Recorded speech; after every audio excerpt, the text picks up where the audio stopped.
Hello and welcome, ladies and gentlemen, to another StarCraft 2 cast for the LPS Last Player Standing.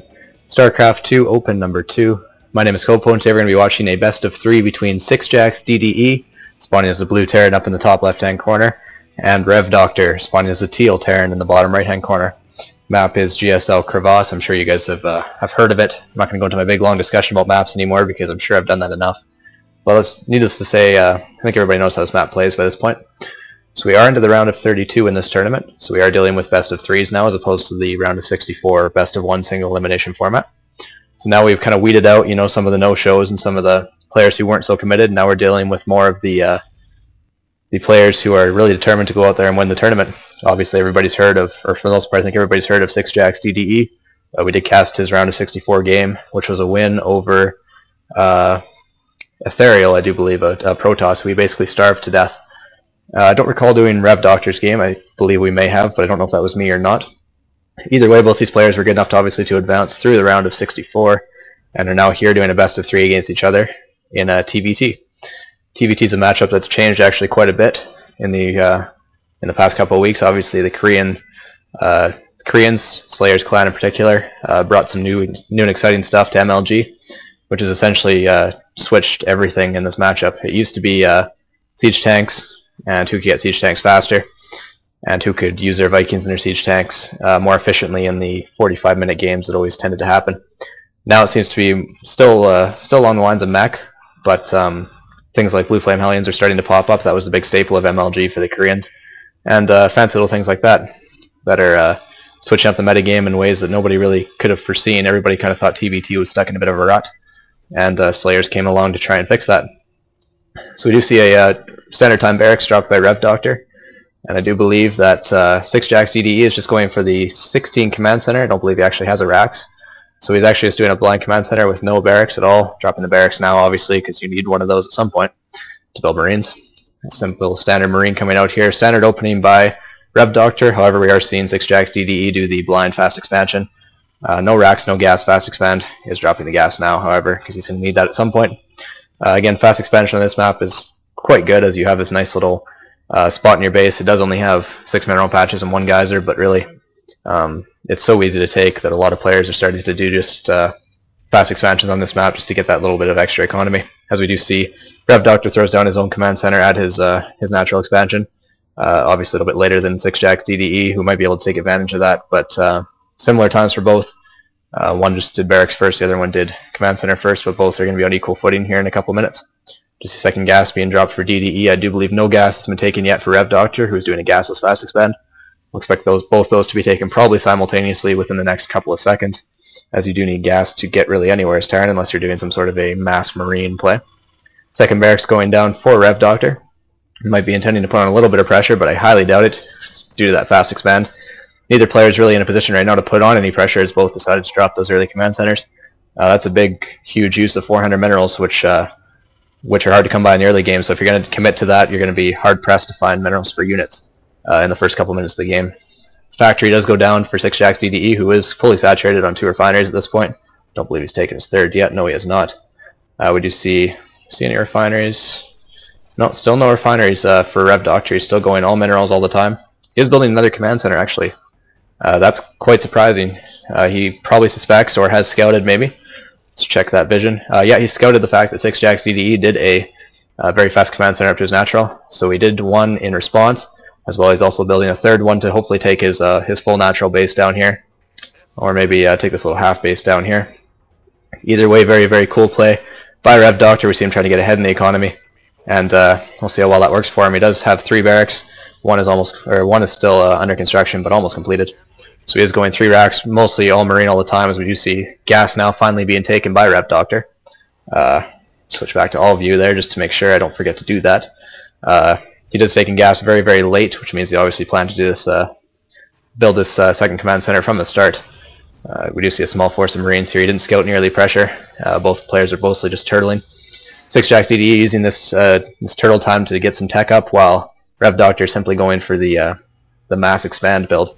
You see the starport's almost completed for sixjaxDDE, who will probably, actually I can't call what he's going to be building because right now he's building tanks out of his factory, so really this could be anything, and this turned out to be a Viking Vikings obviously give vision to the siege tanks that can shoot just a little bit farther than they can see.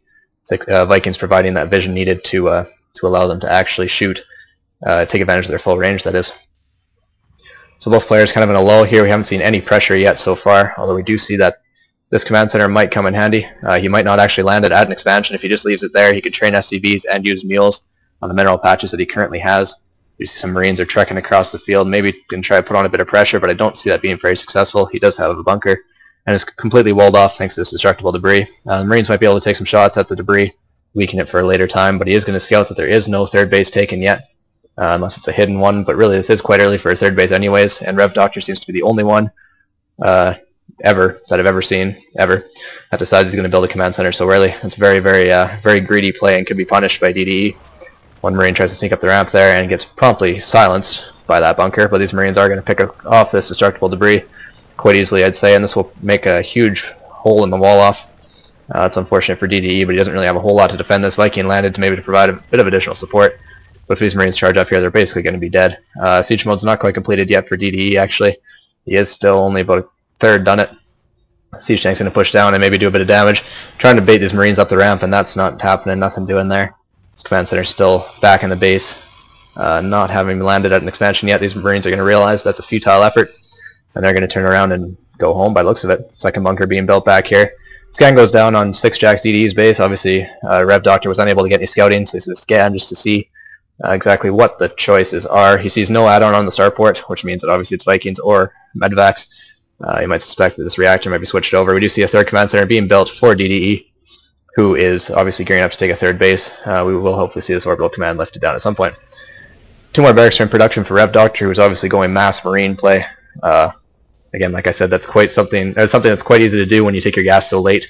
If you take your gas late, you're obviously going to be behind in that particular resource, meaning that you have to dump your minerals somewhere and have to save up gas to get the more gas-heavy units like medvacs and stuff that are required to keep your Marines alive.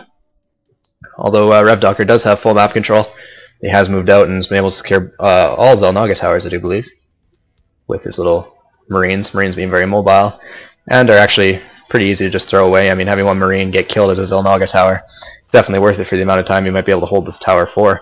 You see this command center is being lifted off and landed at the expansion. We don't see that quite yet for DDE, who is basically using this as a macro orbital command.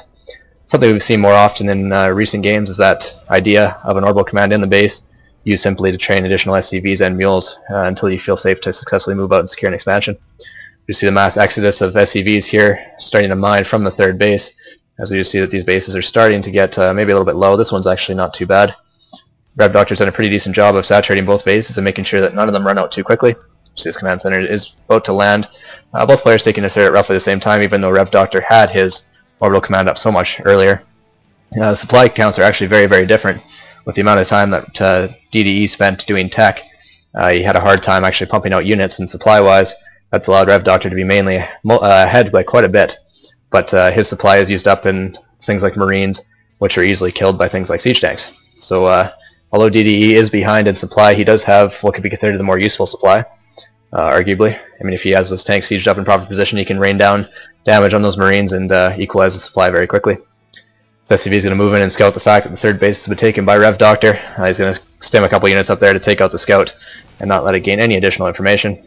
Although we do see a little bit of a medvac Marine force over here that could be lifted off and into the natural. Although these Marines here to be stand guard, I hope I didn't miss an actual drop that happened. That would be highly unfortunate. I try to watch the minimap, but when they're blue and teal, it's actually sometimes a little bit hard to tell the difference. We do see medvacs being loaded up here and are looked to be in position for a drop. Sensor tower has been built by DDE for that particular purpose. There it is, kind of hiding amongst the mineral lines. That'll allow them to spot the drop coming a little bit before it actually hits. See, Hellions are moving across. I don't believe Blue Flame is yet done, but it is almost completed. It should be completed about the time he actually arrives. And these Marines are going to see that, as there is a fairly large force there, but Hellions are obviously quite good against Marines, especially when they have Blue Flame, allowing them to be 8 times more efficient, or there and about, somewhere in that number.